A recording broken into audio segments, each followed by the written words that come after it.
right. All right. How we looking here? All right, a little sunlight peeking in there. Let's fix that. Fix that.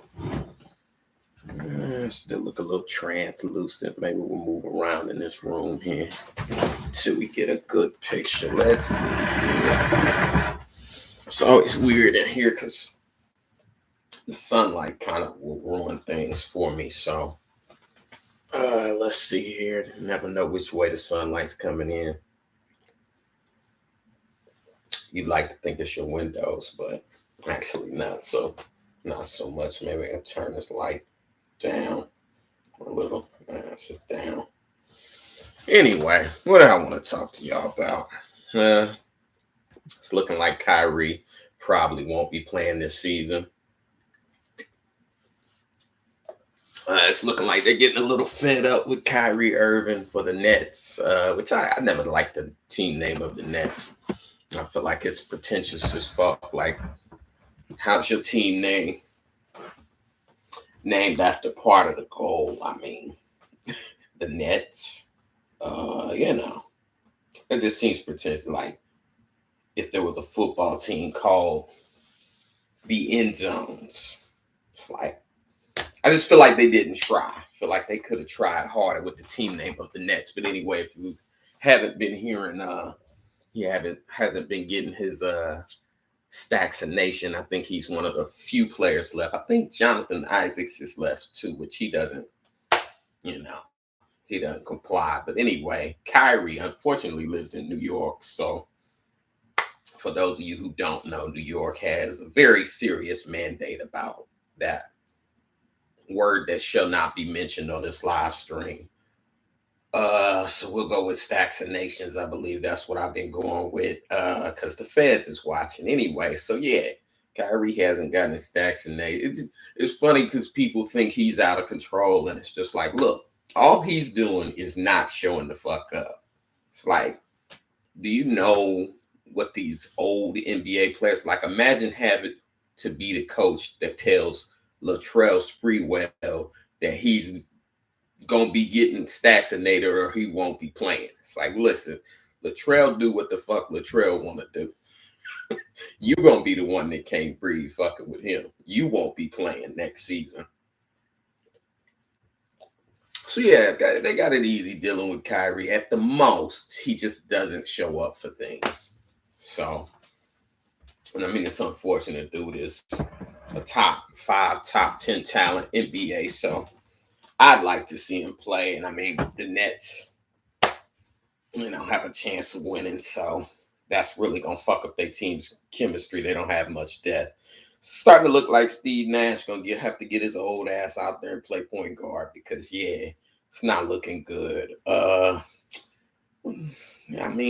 It's unfortunate, but it is what it is. And I mean, it's a lot of money to lose, but it's like when you've been making $100 million a year, that's money to me. Or when you've been making, what does Kyrie make? Probably 25, 30 million. So when you've been making that since you were like 20, it means nothing.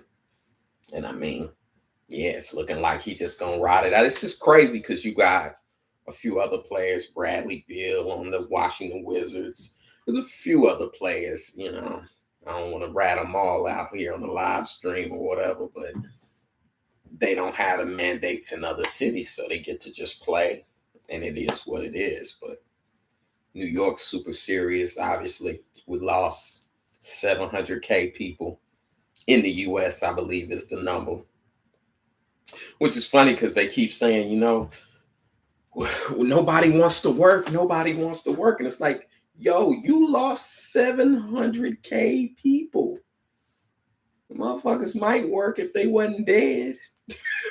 Motherfuckers is dead. You can't work if you're dead. I'm pretty sure. I have to check the rule book on that. But yeah, I'm pretty sure. I'm pretty sure you can't work if you're dead. Which reminds me, let me get some soundboard going for y'all so we can have some fun. I'll spit that bar again because, being a stand-up comedian, I'm used to getting instantaneous reactions. So to sit here and just talk to myself, it's something I'm learning to do. But it's all a process, all a motherfucking process. But I want for this to be an extension of my podcast, Tough Talk Podcast. If you're a YouTuber, it's on iTunes. Been doing that for 2 or 3 years, but I've observed that more people are here on the YouTube that are into long form content. So I figured, fuck it, let me go where the people are and, see if I can make something happen. So here I am. What I want to talk about today with y'all, besides, Kyrie Irving and me hating the Nets team name, is a few things. One is Wilder versus Fury, which if you didn't see the fight the other night, and I mean, I actually wound up having a show because they originally had this fight scheduled for July. And I feel like this fight kind of fucked up the equilibrium and broke the space-time continuum, I believe is what they referred to it as in Back to the Future, for those of you old heads listening. You youngins, Google Back to the Future, where they kind of went back and messed up the events in time. I feel like it fucked up the equilibrium of the universe, Wilder versus Fury 2, when they fought back in February, because that was the last time shit was normal. Back in February, I guess, of 2019? Shit. Memory getting fuzzy now. Or was it 2020? I think it was early 2020, February. So Black History Month of 2020. Fury dropped Wilder and the internet went crazy because the first fight was a split decision. So we was all definitely thinking, all right, well, he'll get him on the next one. And I think, if you're the champion, then you remain the champion. That's the rule in boxing. But so Fury won by a technicality. So we all thought, all right, Wilder, super cut up, super in shape. He's going to come back. He's going to kick Fury ass because Fury's out of shape. He's flabby. He looks more like Ruiz than anything. This nigga's a male BBW anyway. You thinking Wilder cut up, he's definitely going to win the second one. Not only did he drop Wilder during Black History Month, but in the middle of the fight, he licked his sweaty, bloody neck. So it was just like, yo, what the? So Wilder kind of fell beyond our wildest dreams to the point that we were all like, what the fuck, man? Come on, dog. And I mean, I feel like I don't remember if that happened first or Kobe, but then we lost Kobe. And then we went to the pandemic. So we kind of been locked down inside the crib ever since that first or that second Wilder versus Fury fight. So I've been waiting on this. And I forgot to block out my schedule. So I actually had a comedy show that night. I was down at the Grizzly Pear that is in the Village in New York. If you're familiar, come on down, check out a show or something. Check my schedule, obviously. But yeah, so I was down in the Village and I had a spot at midnight and I knew, like, fuck, this fight isn't going to start. Obviously, the undercard started at 8, 9 o'clock until midnight. So literally, I was kind of keeping up with it. And I think at the point that I went on stage, Wilder had just knocked Fury down twice in the same round.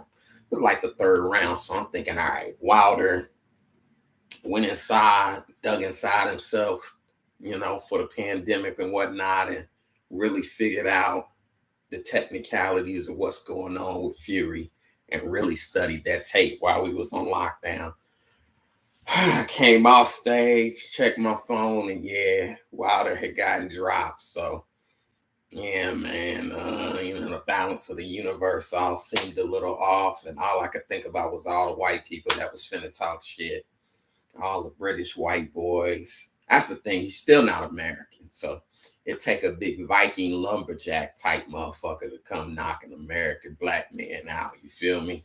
I mean, we got Tyson to Ali to whoever. We the best at that. So other than Klitschko, but which actually I didn't know, Fury beat Klitschko and kind of dethroned Klitschko, if you remember. Vladimir Klitschko, Russian, of course, because who the fuck else is named Vladimir? So yeah, he kind of dethroned Klitschko. So long history of big burly lumberjack back type motherfuckers from Russia. So there's that. Anyway, so yeah, Fury dropped him, and I mean, like I said, it hurts to see that kind of shit because we dominate boxing so hard, with the exception of Klitschko. I mean, I think you have to go back to like Rocky Marciano, which obviously there was that that white boy McNeely that Tyson knocked out. I think that was a record fight. I think that was 18 seconds he lasted. And it was funny because, and I was a little boy when that happened, but everybody had that joint on pay-per-view, bootleg or whatever. But yeah, when Tyson first got out of prison, he fought this white guy named McNeely. And like I said, it was a big mistake because it was like Tyson was already angry. He didn't feel like he should have been in prison, although, he was found guilty, whatever that is. Winds up getting out, converted to Islam at the time, which I don't know if he still is. He's got his podcast and whatnot, but got out, converted to Islam, linked up with Don King, custom model had passed. So all that training and all that boxing shit really went out the window. He was just angry. And first fight they got this motherfucker was a white boy. So it was just like, yeah, man. 89 seconds. So that was Tyson versus McNeely. 89 seconds. So what is 89 seconds? That is a minute 30. And this motherfucker made, how much money did he make, man? I'm sure he made enough money. Let's see here. Googles. How much money did Peter McNeely make in the Tyson fight? Let's see here.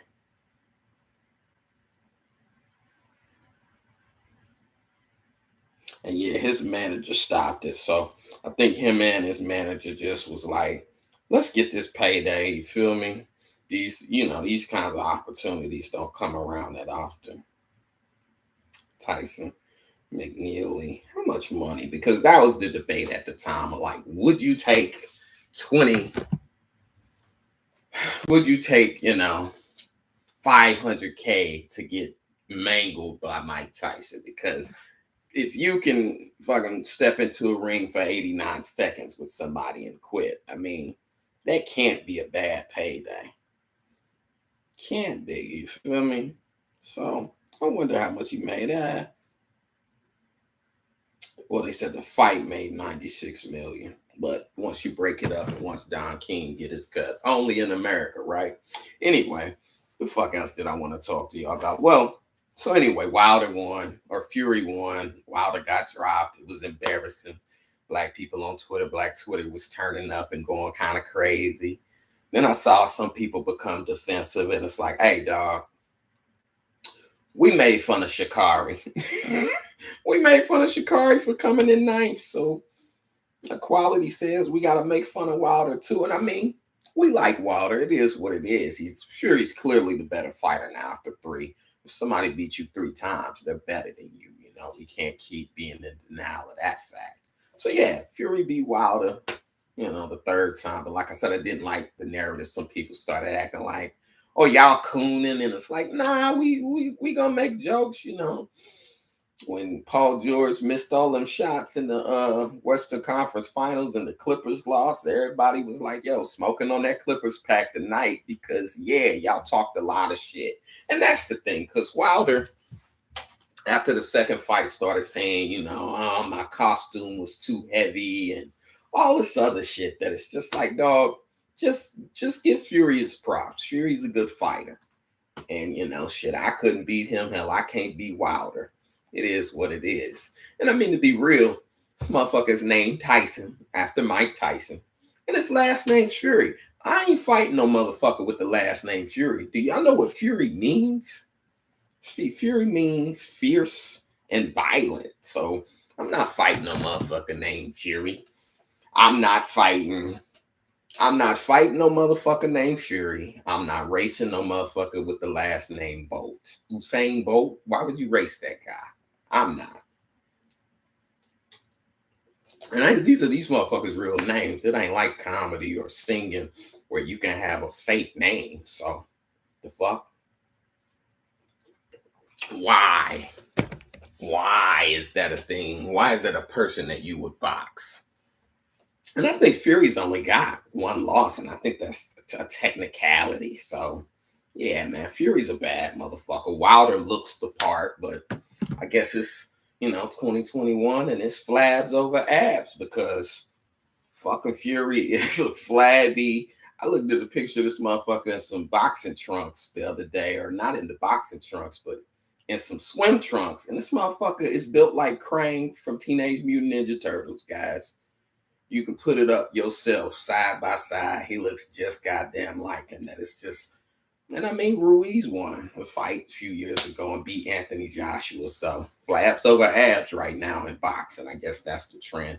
Mayweather offered to help him, but he didn't want his help. So it looked like he should have took his help. Mayweather's unfucking defeated, but not a lot of boxers gonna be undefeated. I think Fury is just a bad matchup for whatever reason for him. And, to be fair, Wilder fought, he went the distance almost. So props to Wilder, but leave that boy alone. Nobody beat you 3 times like the NBA playoffs when they used to have 5-game series and the first to 3-1. I'm old as shit. See, young motherfuckers like 5 games. I thought they all go 7. It's like, nah, first round matchup. You really want to watch a 1-8 go for 6 or 7 games? So anyway, that was Wilder versus Fury. White boy's been loud all week. I'm pretty sure Michael Rappaport is pretty loud right now. I bet if I go check his social media, he's talking a whole goddamn lot this week because, yeah. Anyway, yeah, black people, we can't use that fist emoji. The black fist is gone on the iPhone for the next month. The black fist is gone. Just you got to use white. It is what it is. Anyway, watching some football last night. I think Lamar Jackson restored order to the universe. Lamar Jackson threw, I think, 4 touchdowns. And it's crazy. I was actually at a bar watching the game. And, he's playing my Colts, which I'm a Colts fan. Although my mother will never let me forget. That ain't even our damn team. Our team left in the middle of the night because if you know, the Ravens originally were in Indianapolis and they were the Colts. So they were the Baltimore Colts for a minute. And then I don't even know when the Indianapolis Colts came back and then Baltimore became the Ravens. But whatever the case, my mother never lets me forget. So basically, the Baltimore Ravens or Baltimore Colts were playing the new Colts. So as a person from Indy, I was a little biased. Sitting there watching this shit at the bar thinking, damn, Lamar Jackson has no help. And I mean, this motherfucker at this point in the game, I think might have had 6 points from 2 field goals. And then the Colts were up 20. And it was, I think, late in the third. And I left thinking, all right, Lamar needs help. And I mean, obviously I'm from Indy, but I'm also this. So I got to rep Lamar. Anyway, by the time I got home, this motherfucker had 4 touchdowns, I guess, in the fourth quarter and in OT. And I mean, just people always say he can't pass. I think he had an 85% completion rate on his passing. So it's like, hey, man, y'all picked 4 other quarterbacks over dude. Dude's been the MVP once. It looks like you were wrong. And I mean, he runs a lot, and I am nervous every time he takes off running, but Lamar restored order to the universe by beating the white quarterback, and that's what we needed. I appreciate that. So I was a little sad about Wilder, but yeah, Lamar got it done. He goddamn got it done, but I'm scared every time he takes off running because we saw RG3 and he looked great the first year, and Michael Vick was great, but every time, every about 4 games, somebody get a good square hit on him, and that'd be the end of that. Let's get into the meat of what the fuck I wanted to talk about today. The meat of what I wanted to talk about today was Dave Chappelle, man. Dave Chappelle dropped a special, I guess the fifth, let's see here. Off the top of my head, The Age of Spin, which I think is great.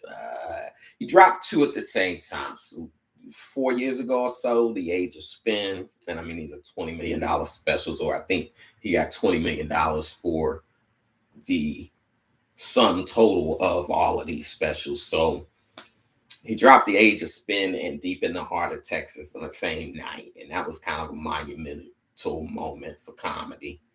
As a comedian, I must say. Then he dropped Equanimity and The Bird Flu together, or The Bird Revelation. I called the shit The Bird Flu. Anyway, so yeah, he dropped those two together. Then is there one? Oh, there's Sticks and Stones, which he dropped solo. That I think that is a classic. I love Sticks and Stones. It's just a good. Let me try to think of some jokes. What does he do on there? He does some funny shit on there. I can't remember right now in this moment because this new special is so stuck in my head. Then there's, I think, what is it, 818 or whatever that he dropped on YouTube, which wasn't a part of the Netflix package, but he just talked about police brutality and whatnot. And this was one tying all five of those together. So this shit felt like Endgame. Like if you ever watch Marvel Endgame, where it tied together all the stories from the Marvel universe and all of the, Infinity Wars and everything that came before it. So this felt like that, which, how many times have you gotten to see a comedian do that? I mean, so it's pretty cool first to kind of see. And I mean, he called it the closer, so you knew what was coming. And he kind of just revisited the topics that he was talking about and showed you how over time, he's been proven right on certain subjects, based off of real life events and shit that has happened. So, that the Beyond Pussy joke is hilarious. He was making fun of trans or whatever, and something about Beyond Pussy, which just kind of hit me out of nowhere.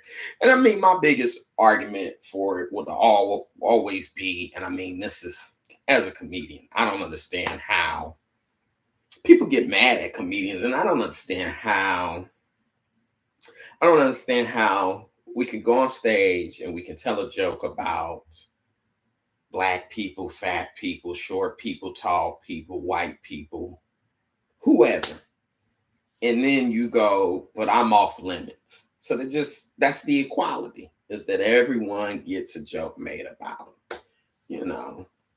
There are jokes about Muslims. There are jokes about Jewish people. There are jokes about Baptist Christian people. They're just jokes that it's like, it's not a politician. He's not an elected official.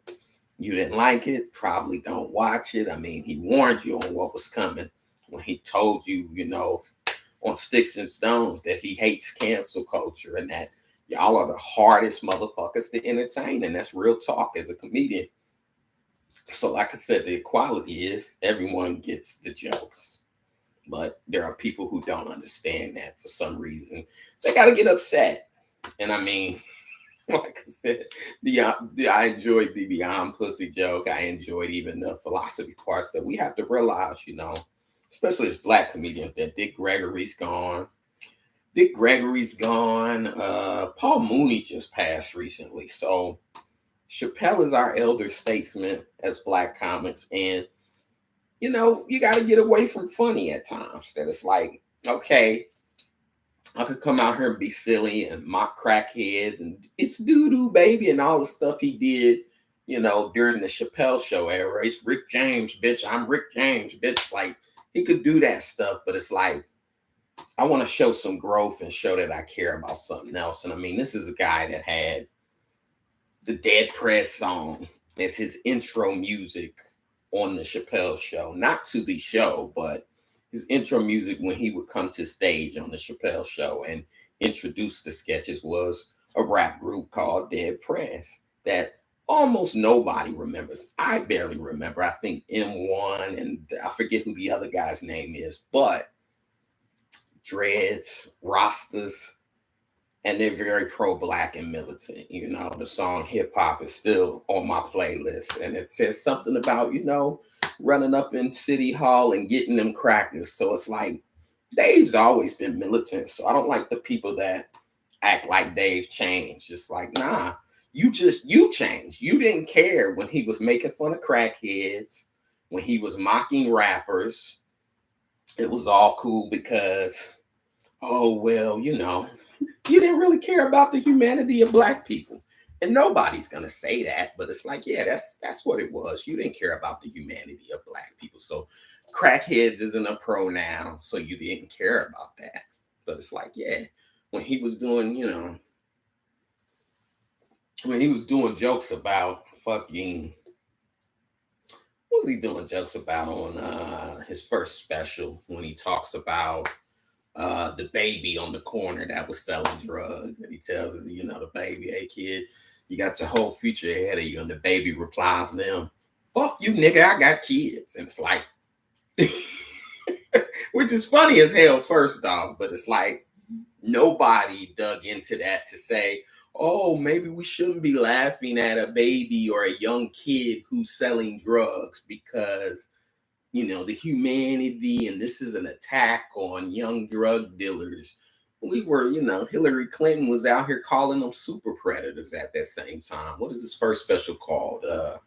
Not For What It's Worth. It is called, goddamn, I would know this. Killing Them Softly. And I mean, he released that in, I think, 96, 97. So that's around the time of Hillary and Bill Clinton. So she's talking about their super predators and she's dehumanizing them, and no one cared. And maybe it was we didn't have social media, so there was no, none of this. I don't even like to use the term woke because I'm woke, and to me, white people can't even be woke. It's like, what are you woke of? You're aware of what your father does when he leaves the house in the morning, like, duh. He comes home and tells you about it at dinner time. Woke of what? Get a mirror. So anyway, yeah, I'm not a big fan of, calling it woke culture, because I feel like that's the people that don't want you to notice the shit they're doing. Anyway, but yeah, it's like no one cared. He's making fun of a baby on the corner. He's gun store, liquor store, gun store, liquor store. Where the fuck are you taking me? That's an actual joke from him. These are quotes from the special. No one brought up, well, let's get to the back of why these kids are selling drugs. It was the mass incarceration era. Everyone just laughed and went, of course, those Negroes on the corner are selling drugs and they're babies. So it is what it is. So to come around now when he's telling a joke to be like, oh my God, or, when he was playing Tyrone Biggums on the Chappelle show and mocking crackheads, nobody stepped up to say, oh, well, addicts are actually people and blah, blah. It's like every joke has a victim. Really no such thing as a victimless joke. And I mean, I can stand on stage and I can make fun of babies and everybody will just laugh. But the second I say trans, all of a sudden, oh, that's dehumanizing. And it's just like, come on, dog. Like, part of the equality is learning to sit still when you're being made fun of. So, and then overall, I mean, he really only told about 3 or 4 jokes about him, but mainly made that point that everybody was making about the baby when the baby got in trouble of, okay, you're mad that he said something, which he said something about AIDS. He killed this nigga in Walmart, and I take it even deeper and beyond that, because Chappelle talked about the self-defense case where he shot the guy in Walmart.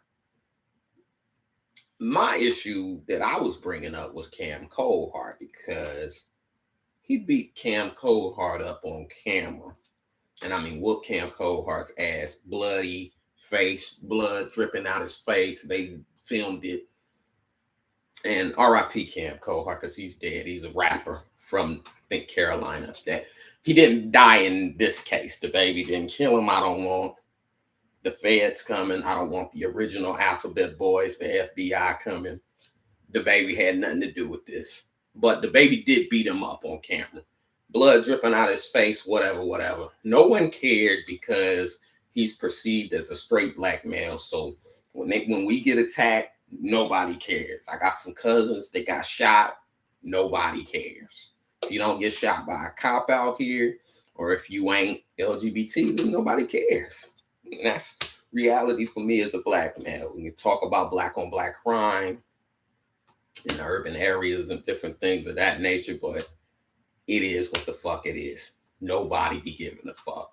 So that was kind of the voice Chappelle was giving of like, and like I said, I'm sure if Chappelle was a little younger, he would have had that insight to bring up Cam Coldheart, that it's like Cam Coldheart is dead, and I can bet you nobody's gone to jail about Cam Coldheart's murder. Now there's the whole code of the streets thing and that whole nine that fucks us up, you know. Everybody talk about stop snitching, that is until they wife or kids missing. I could go on a whole nother tangent about how that shit is one of the worst things to ever hit the black community, but that's another story for another time. Because as soon as your wife or your kids missing, hey, anybody got any information? And I done seen some relatives and some different people that, hey, keep your mouth closed, dog. You ain't see nothing. And then when it's they people, hey, did anybody see anything? Nah, same energy. So anyway, Cam Coldheart, he beat him up on camera. No one cares. So to be a fan of the baby and to have booked him on your music festivals, you had to get past like 3 things, 3 or 4 incidents that it's like, so we don't care about actual actions. And I take it further to say, because Dave Chappelle brought up the Kevin Hart thing as well. But I take it further to say, Mark Wahlberg has not 1 but 2 hate crimes on his record. And I mean, this is in late 80s, early 90s. Pre-rapper Mark Wahlberg. That's how old I am. Mark Wahlberg was a motherfucking rapper.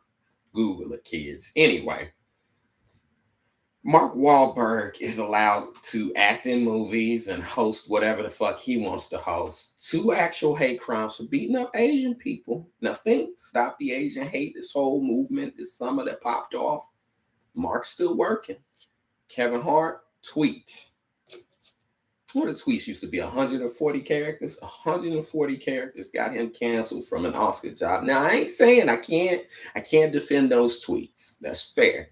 But it just feels like this generation starting to make words mean more than actions. That it's like, okay, Kevin Hart tweeted some fucked up shit, which I honestly still can't believe. You're like, nobody on your team told you not to, because it was like 2011 when he tweeted this stuff that it's like, dude, you're a major star. Anyway, another story for another time.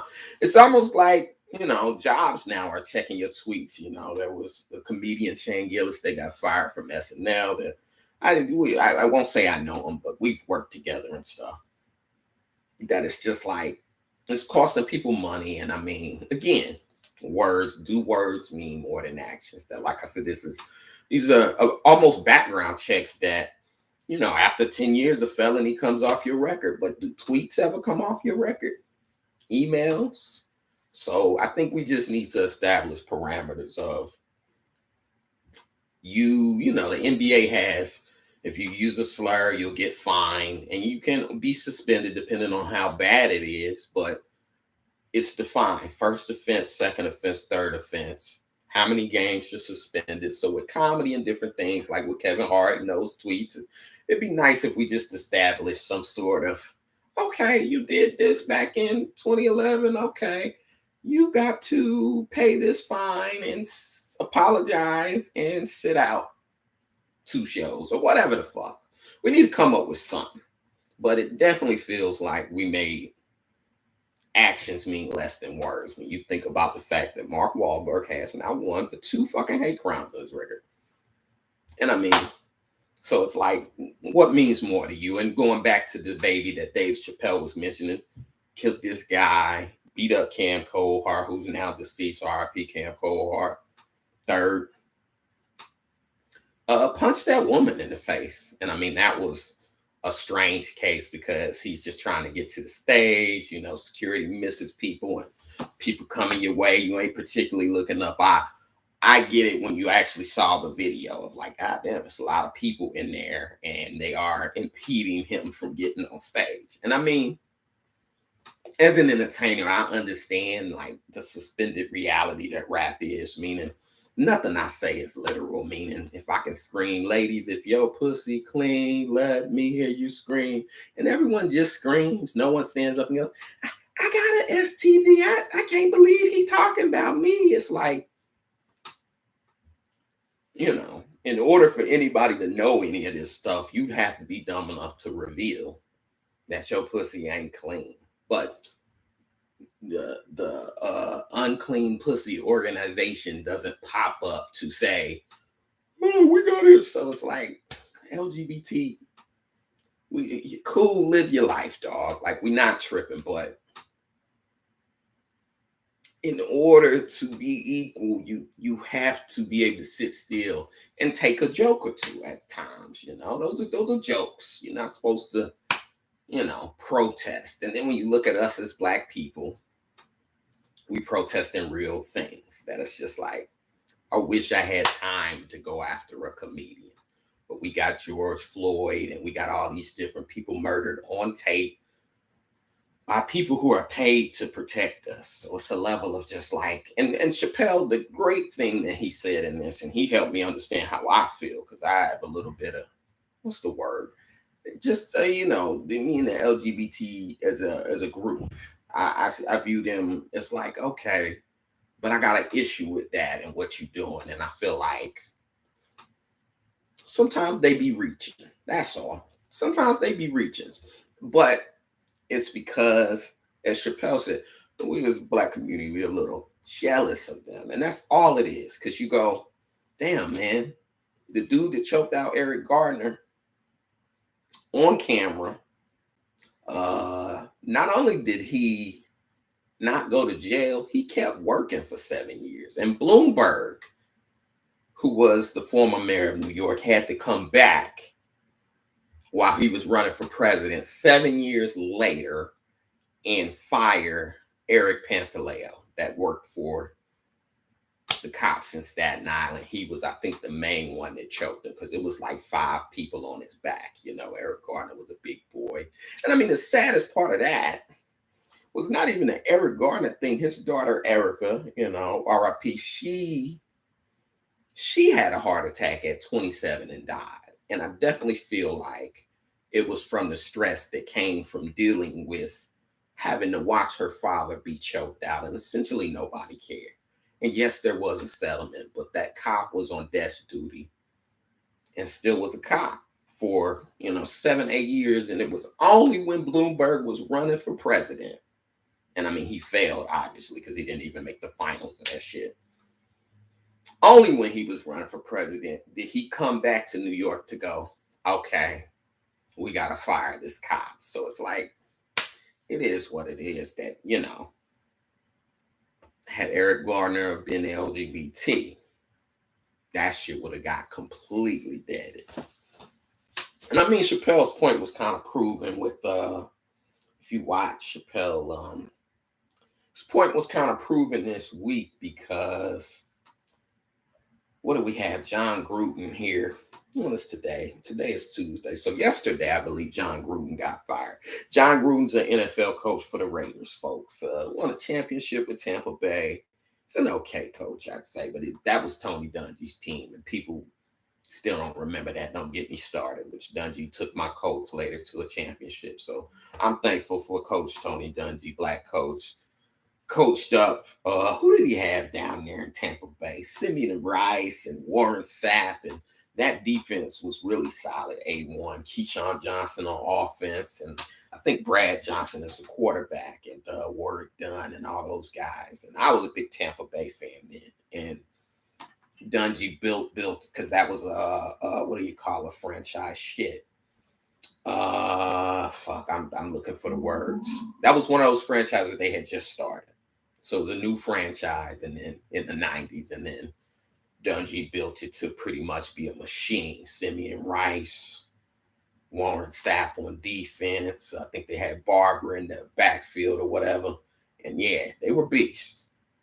John Lynch, can't forget John Lynch, that hard-hitting ass white boy. He was a hard-hitting ass white boy. Anyway, yeah, so, and then Dungy got fired after not getting, and then Gruden was the coach and took them straight to the finals and thought he was a genius, went to the Raiders and failed the first time because he started making all these trades and get rid of all these people. And I think they had been to the championship the year before him leaving Tampa Bay to go there.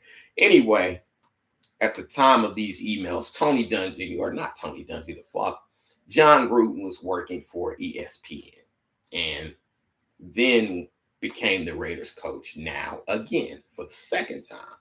Anyway, they discovered some emails. I think last week they let it be known that in some sweep of emails of looking through NFL organizations' emails after the whole former Washington Redskins, so the Washington football team fiasco, Dan Snyder and all those guys, because it's what they call a toxic workplace or whatever the hell, workplace abuse or whatever. Anyway, they found out it was a bad workplace environment.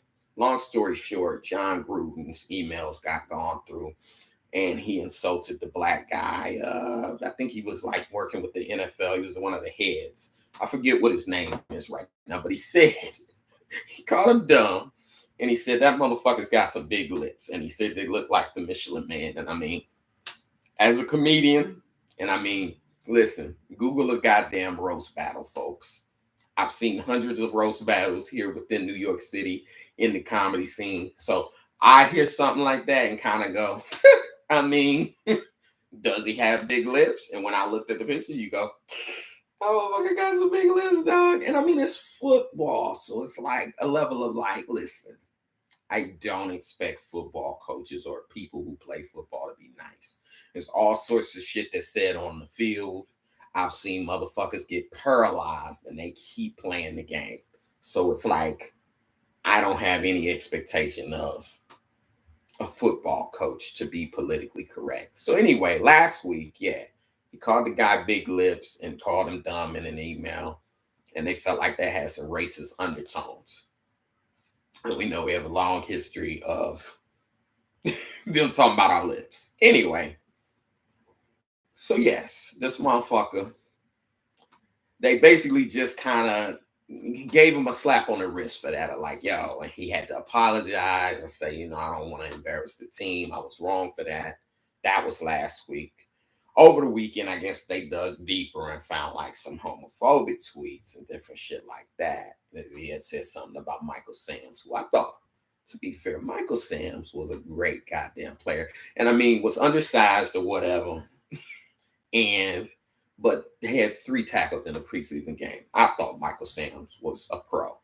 Michael Sams, if you don't remember, played for Missouri and was a gay linebacker, was he? He came out right before the draft, which actually is different than Carl Nassib, who is coached by Jon Gruden, of all people. And Carl Nassib came out over the summer after being in the NFL for like 4 years. So he went with a different approach of, hey, guys, just want to let everybody know. And I mean, whatever. Nobody cares, really.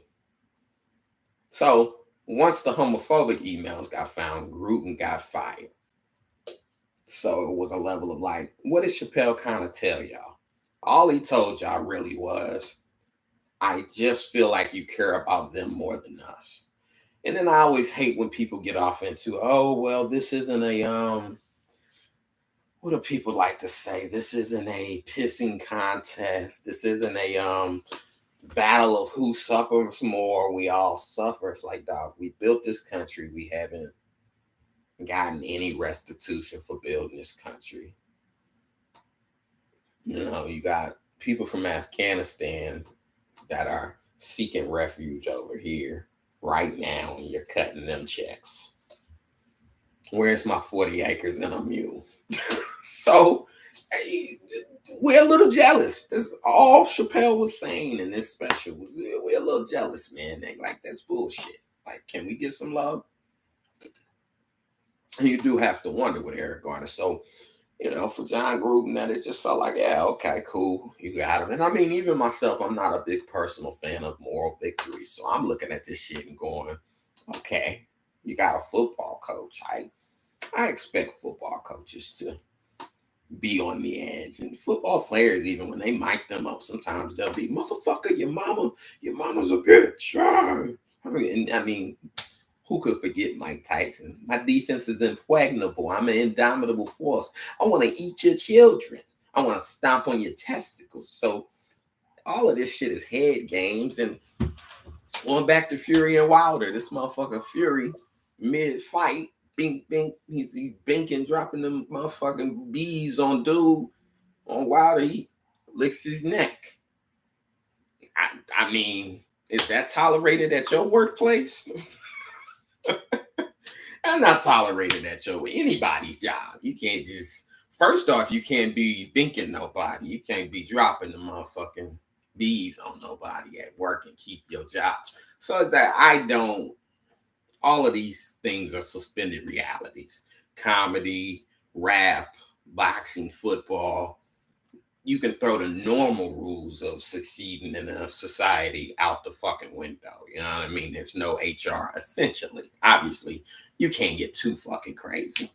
But yeah, this dude licked his neck. Tyson bit somebody's ear. And I think he did lose his boxing license over that when they was like, hey, come on with that cannibal ass shit, Tyson. You want to eat your children. I want to stomp on their testicles. Anyway.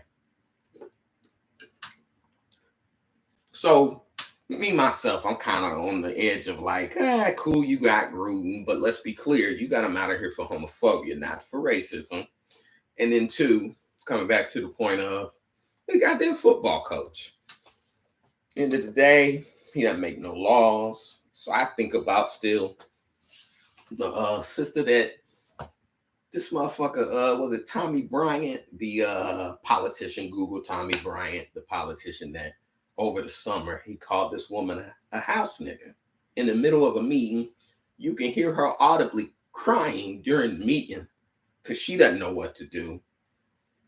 He refused to resign and still hasn't resigned. And this dude is a lawmaker. So it's a level of like, yeah, you got Jon Gruden, but going back to what Chappelle said, this guy's a lawmaker. He's yet to resign. So I do look at it as like a moral victory of like, okay, we're supposed to clap for the damn football coach when that whole environment is toxic. Let's be clear. Words are being said every day that shouldn't be said. I mean, look up Richie Incognito, but as long as he could block Riley Cooper, and even, there have been black players that had said something, R.I.P. Kobe. One time he used the gay slur during competition. Not saying it's right.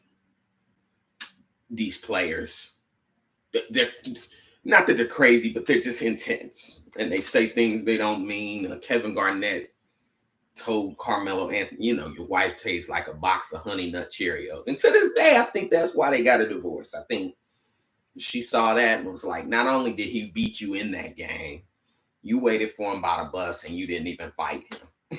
So, anyway, feels like a moral victory.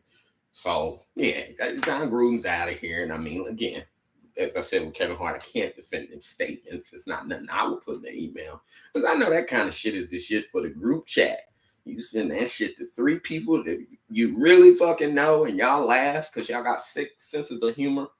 But moral victory of like, this politician Tommy Bryant is still in office. And, even Jacob Blake, they announced that Jacob Blake, you may remember the NFL or the NBA when they protested over the summer, that was because of Jacob Blake, who got shot in the back.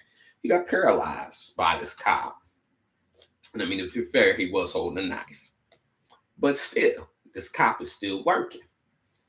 So at a point, it's like, shouldn't we be more worried about these cops, politicians, people that are actually doing shit than we are the damn football coach? Oh, we got rid of a football coach. And then niggas clapping and cheering. And I'm just looking like, y'all ain't even football fan. You ain't even a Raiders fan. Is he a coach in your division? Are you happy because now you're going to beat them? Like, what real effect on the world does this have?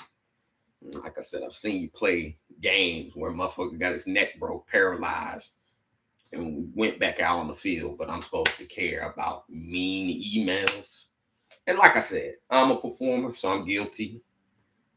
I understand that. Like I said for Chappelle, you can go on stage and make fun of babies, and less people would care. But the second you say trans, oh, I don't know, man.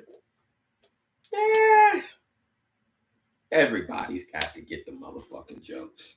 And when he was making fun of crackheads, nobody cared. He sacrificed all that money. So this dude is all about integrity. So it is what it is. Stop coming to comedy shows and getting upset.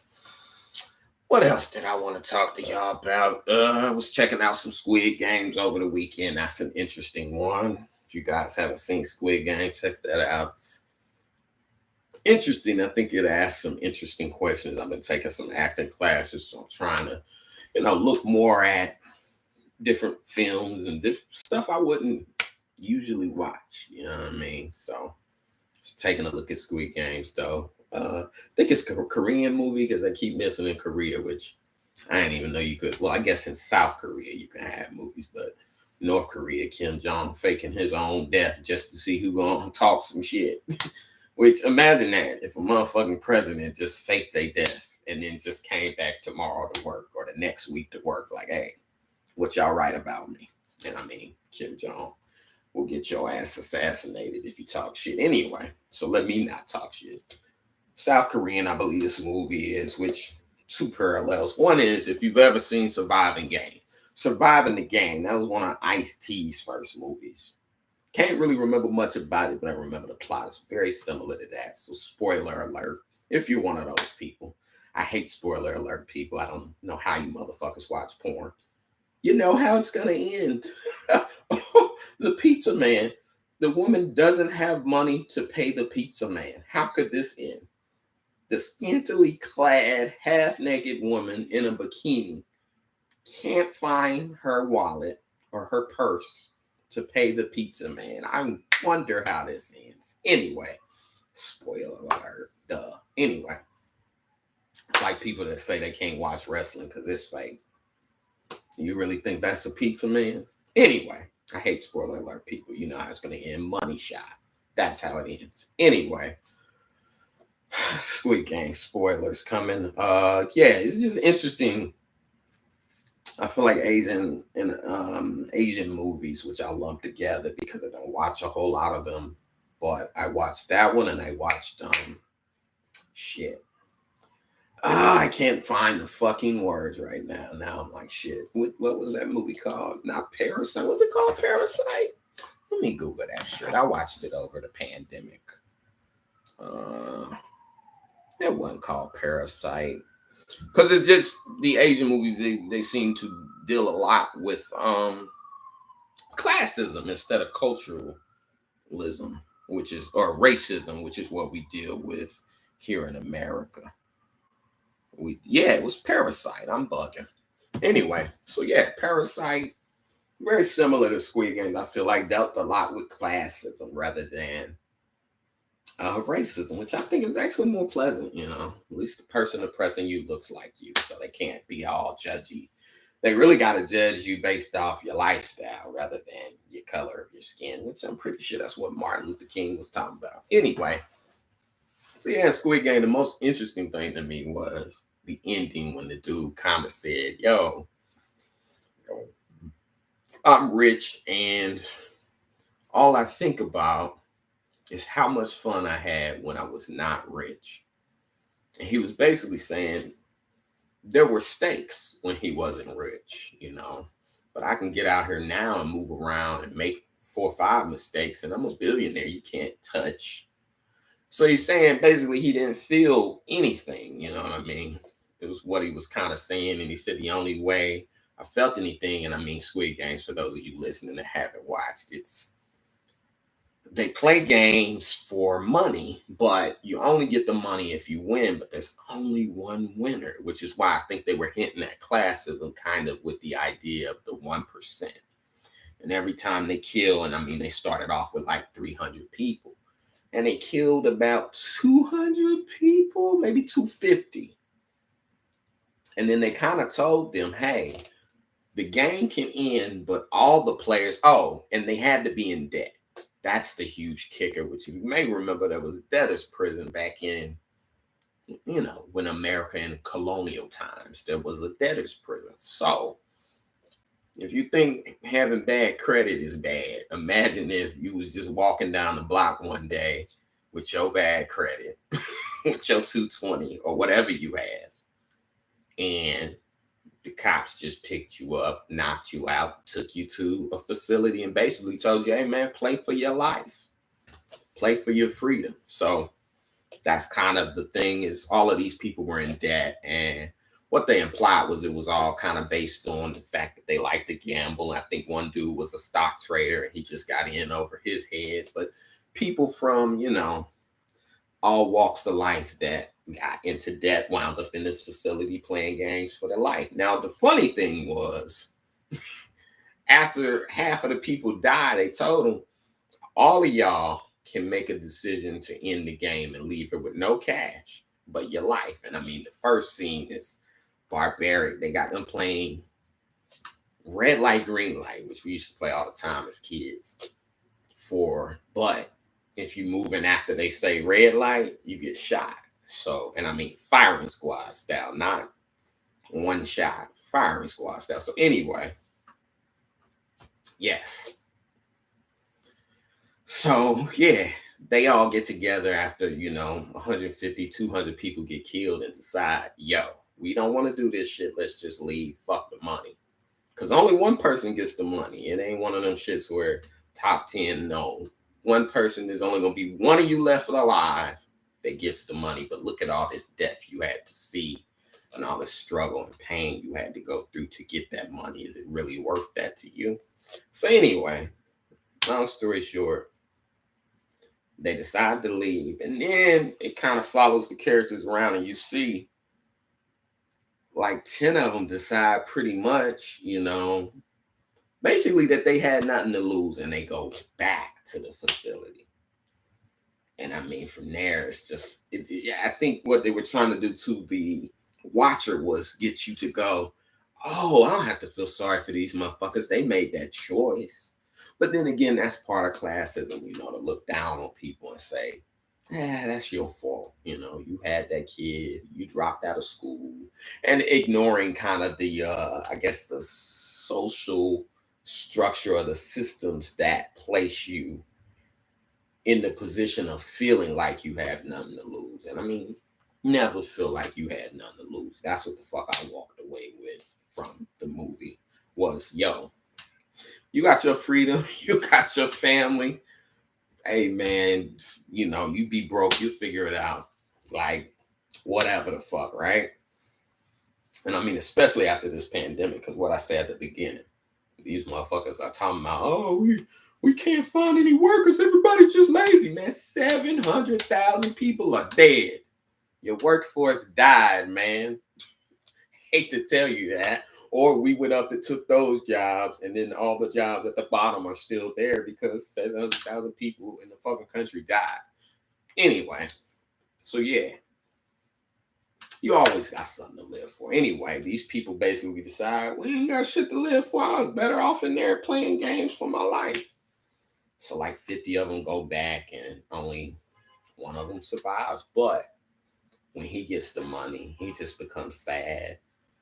Doesn't spend any of it, doesn't understand the games and the shit that I guess the pain of what he had to see. Gets out, his mother's dead. He went in thinking, my mother's sick, I'm going to be able to pay her bills with this money. Came out, his mother's dead. His daughter's gone to another country. So he basically has nothing to live for.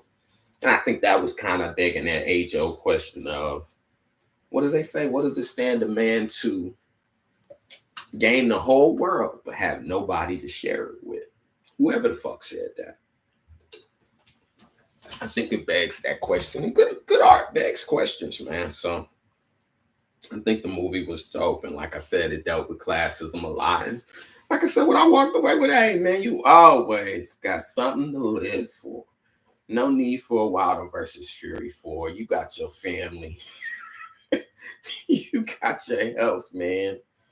No need to let the NFL see any more of your emails. You got your family, you got your health, man. Just walk away with that. But yeah, check that movie out. And like I said, very similar to Parasite, which you may remember. Parasite, which is another Asian film, which excuse me for not remembering the what type of Asian it was. I'm trying to think of it in my brain. I watched it very early in the pandemic. Parasite is similar. In Parasite, I think the dude is, and it deals more with classes, and the dude is like a limo driver, kind of Uber driver kind of character, but in China or Korea. Just don't quote me. Anyway, long story short, he basically gets asked to house sit for the people that he used to drive around, and figures out, that he would rather, the rain and stuff would come down. He lived in like I guess you would call a shanty town down underneath shit. And the rain and stuff from the city's drains and shit would all come down into his house.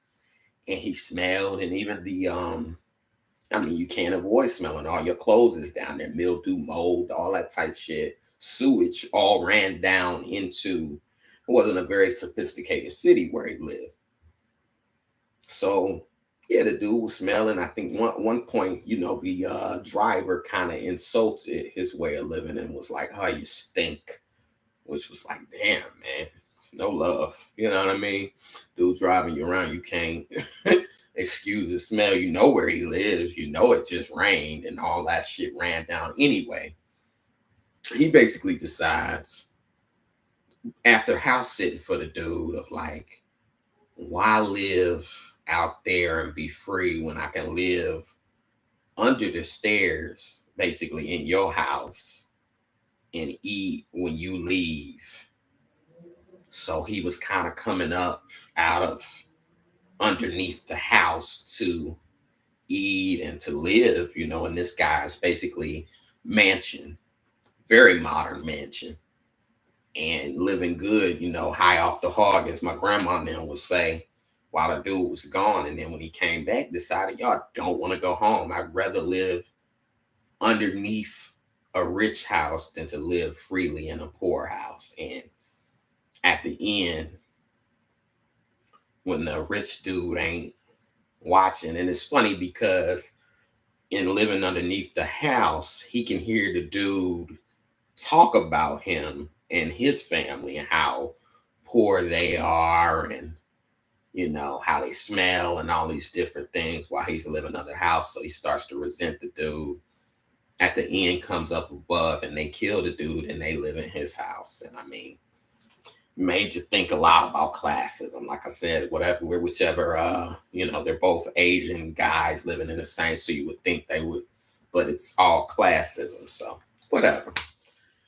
Like I said, I've been taking some acting classes, so I'm getting kind of deep into my film bag. I'm about to get my John Singleton on anyway. But yeah, check out both movies. Let me know what you think, the similarities. It's also very similar to The Hunger Games. So Squid Games is similar to, like I said, Parasite. Sorry to Bother You, which is American, I think deals with classism. That's Lakeith Stanfield, which I think Sorry to Bother You is better than Get Out, but Get Out came out before Sorry to Bother You. And it's even got some of the same players, because Lakeith is the dude who's, they flash the camera at in Get Out. But I think Sorry to Bother You, and I like Get Out. I'd give Get Out probably a 4 out of 5, because it deals with liberal racism that Chappelle was talking about in the special, The Closer. And he talks about it a little in Sticks and Stones too, of the whole, Muhammad Ali. It was easier for Caitlyn Jenner, who now wears the MAGA hat. People feel like, and it's like, I think MLK told you a long time ago, judge people by the content of their character, not off the pronoun. I guess as he would have to update that speech now, because people jump to award Caitlyn, and now they're looking at the real politics of this motherfucker, saying, damn, You anti-abortion, you pro-magas. Like, I mean, it was a white guy 6 months ago. It is what it is. Anyway, yeah, sorry to bother you. I think if Get Out and I could get 4 out of 5, I'd give Sorry to Bother You a 4.5 out of 5. Sorry to bother you. I think it's great. The motherfucker turns into a horse in the end because he wanted to live above and be the manager of whatever company and never question why they chose him or what they were giving him. He started asking questions after, and next thing you know, motherfucker's a horse. Anyway, so yeah, check out Squid Games. Let me know what you think. I think that's pretty much all the fuck I wanted to talk to y'all about, man. I'm gonna be doing these once a week or whatever. And yeah, like, share, comment, all that bullshit, man. Hit that thumbs up. And yeah, we're gonna be doing these once a week, letting it out. This has been another goddamn edition of Letting It Out. Thanks.